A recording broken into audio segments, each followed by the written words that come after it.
the spiritual awakening that is taking place. And Mrs. Obama is saying that my husband is God ordained. He is God ordained to be in that position. And now the mocking spirit is on this. The mocking spirit is trying to deny it and trying to make out that, the people voted him in. No. Nobody voted him in. He was designated to be there. He is designated to be the soul to bring us into all our awakening. Can I tell you so? Because in her spiritual awakening, she begins to get revelation, divine knowledge, higher awareness. She's becoming higher intelligence. She just has that knowing, that spiritual knowing that her husband has been ordained to be the President of the United States. It's not a first black man, of America. Because how far does humanity know? Right? We are depending on written information. We are depending on written information to speak to us. And how can we rely on the truth of written information when this house was built by slaves? When I wake up in a house that was built by slaves, when I wake up in a house that was built by slaves, how can we rely on information when that information can be biased in itself to protect itself? She's saying that we don't need information. We need truth. We need the divine revelation. We need knowledge. And she's saying we're coming into omnisciency. That's all knowing. We're coming into light. Let there be light. And let the light divide the darkness. We're leaving ignorancy. And can I tell you, the Lord had gave me an understanding. Okay, that light is the knowledge of the heavens. Knowledge of God. And darkness means ignorancy, meaning ignorancy is not in this instance trying to bring offense or trying to insult the human frame, the human soul and the spirit. Though it is trying to insult those who has caused the darkness to come upon the earth and humanity. Okay, darkness means unaware of God, unaware of the heavens. So though the spirit is having an awakening process and know what is taking place, but the carnal mind, the house that was built by slaves, doesn't know. Doesn't know. So now we're experiencing all sorts of carnage taking place, affliction that's arising, chaotic terrorism, floods, fire, earthquakes. We're seeing it in the carnal mind. And we don't know how to prepare and deal with it. So unexpected, it's surprising us.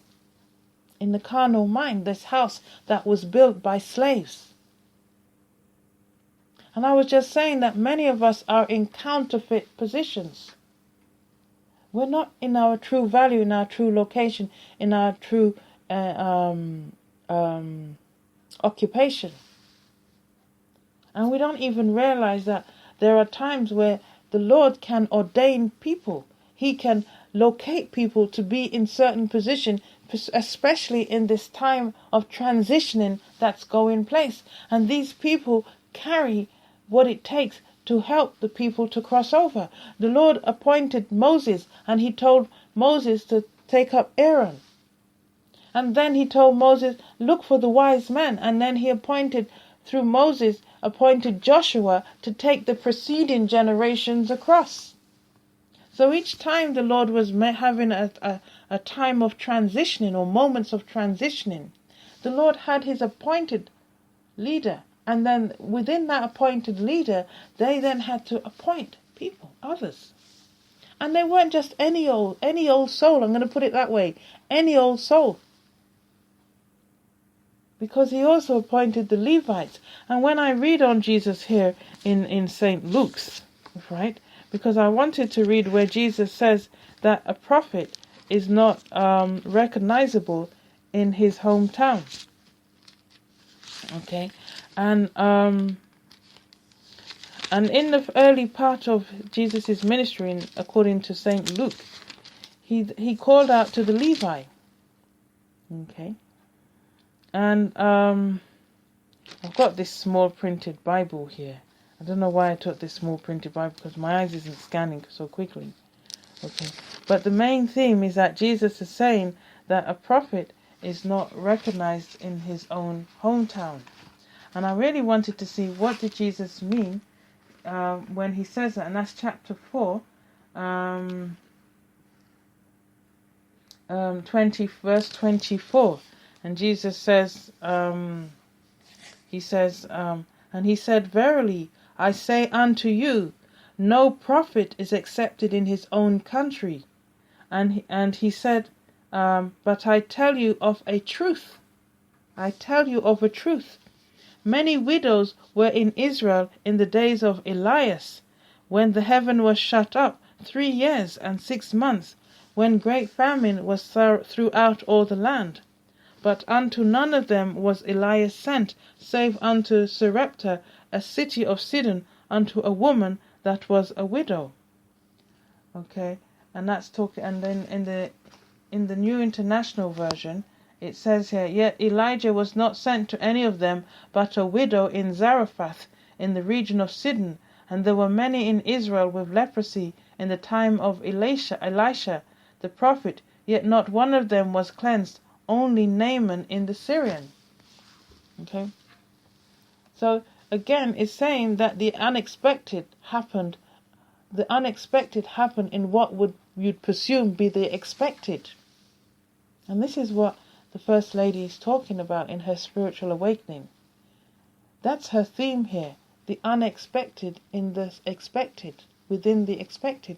And Jesus is proclaiming here and prophesying here in Luke chapter 4, verse 24, when he says, "I say unto you, no prophet is accepted in his own country." No prophet is accepted in his own country. And there you go again, the house that was built by slaves. Okay, so prophet meaning a carrier of a message.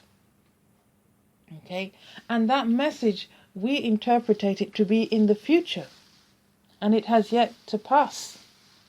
And it's a message from God. Yeah? And as we bring that message, we bring the word of God forth. And so we're bringing the word of God forth in an earlier time than this consciousness can perceive, if that makes sense to you.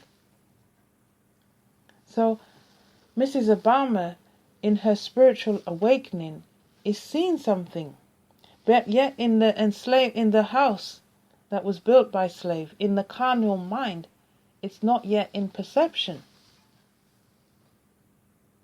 But she speaks the word of God like a fire that kindles, and a rock that breaks, and a hammer that breaks the rock of ages in pieces. She's breaking the rock of ages, saying no more. It's time to move on. It's time to realize what is taking place. Wake up, folks. Wake up. We're moving on. We're moving upwards and onwards and forwards. We're in growth. We're in development. We're not staying in stagnancy here. She's speaking out aloud to everyone. I mean, those who are locked in that house built by slaves, they may rationalize on it, and they may hear it in a particular connotation. And they may even take offense and think, well, who does she think she used to be saying such a thing? And then there will be the shrinking violet and say, oh gosh, how dare she say such a thing? She's going to put the spotlight on us now, and we're going to have to come out and speak up. And we don't want to speak up. We want to just be unnoticeable, because to come out means that we have to face an enemy. We have to face an enemy. And can we stand up to that? Can we take that type of declaration and having to speak up and seek what is good and abhor what is evil? Can we come up higher in our standard? Can we stop being complacent and start standing up for God, standing up for Jesus, standing up for the God of peace, standing up for Allah, standing up for what is right, and good. Do we recognize, though? Do we recognize this house that was built by slaves? See, we're going to have this spiritual awakening at different stages. Not everyone's going to have a spiritual awakening right now.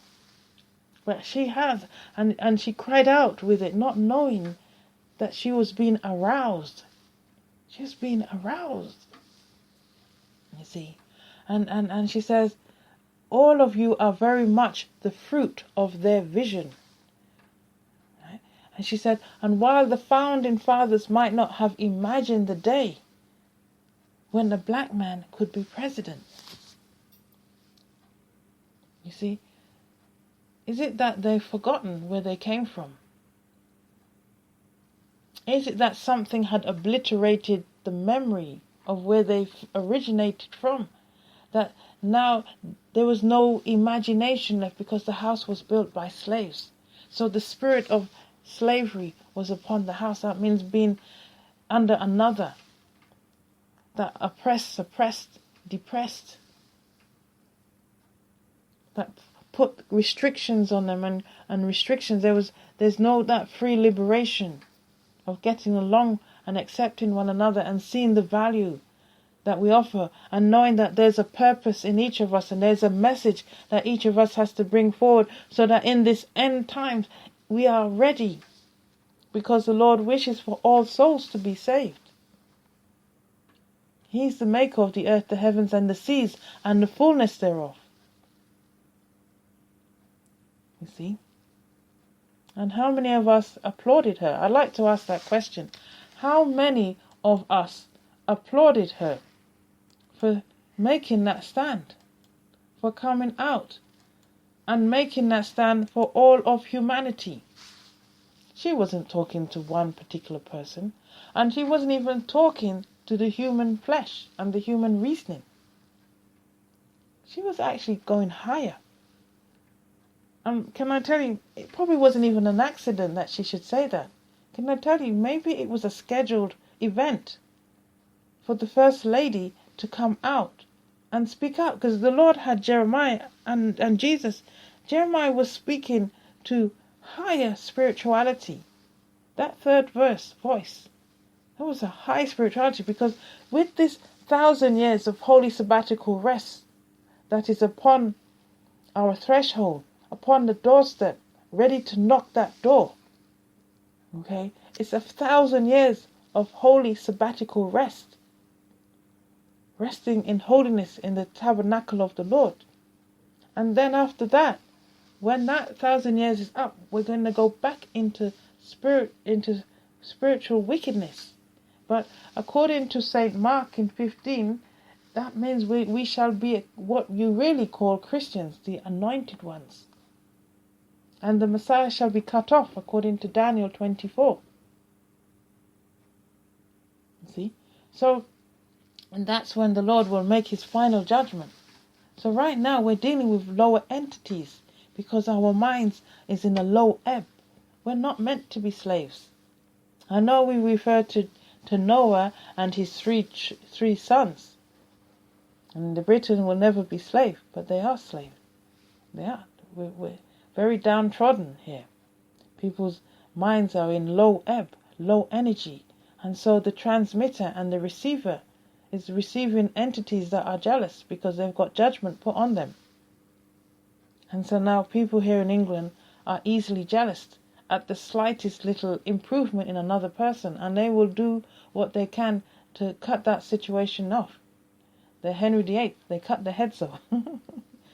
It's very hard to grow in England, you know. And I hear them talking about Brexit and the European referendum.